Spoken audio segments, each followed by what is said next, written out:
Friends, நான் மஜித் பேசுகிறேன். இப்போ நம்ம பார்க்குற இந்த லேப்டாப் இருக்குது பார்த்தீங்களா, இது வந்து பார்த்தீங்கன்னா சூப்பரான லேப்டாப்பு. அதாவது வந்து பார்த்தீங்கன்னா லினோவாவில் திங்க் பேடுன்னு சொல்லிட்டு ஒரு X1 கார்பன் இதோட மாடல் நம்பரு. ஸோ நோட் பண்ணிக்கோங்க. இது ஆல்ரெடி வீடியோ போட்டேன். அது வந்து பார்த்தீங்கன்னா சவுண்டே இல்லாமல் போயிடுச்சு. அதனால தான் இப்போ திரும்ப போடுறேன்.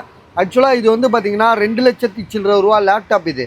ஸோ இப்போ வந்து பார்த்தீங்கன்னா இதோட கான்ஃபிகரேஷன் என்னென்னு வந்து பார்த்தீங்கன்னா 16 GB ரேமு, டச்சு ஸ்க்ரீனு, அதே மாதிரி வந்து i7 உங்களுக்கு i7 16 GB RAM, 512 GB SSD. So எல்லாமே டச்சிலே இருக்கிற லேப்டாப்பு செம்மையாக இருக்குது. Neat condition. விலைன்னு வந்து பார்த்தீங்கன்னா நான் வெறும் 25,000 25,000 தான் தரேன். லேப்டாப்போட வெயிட்டே வந்து பார்த்தீங்கன்னா டோட்டலாக 150 கிராம் தான் இருக்கும். ரொம்ப ஸ்லிம்மாக இருக்கும். 180 டிகிரி ஃபோல்டு பண்ணி இது பண்ணிக்கலாம். அப்படியே ஸ்ட்ரெயிட்டாக ஃபோல்டு பண்ண முடியும்.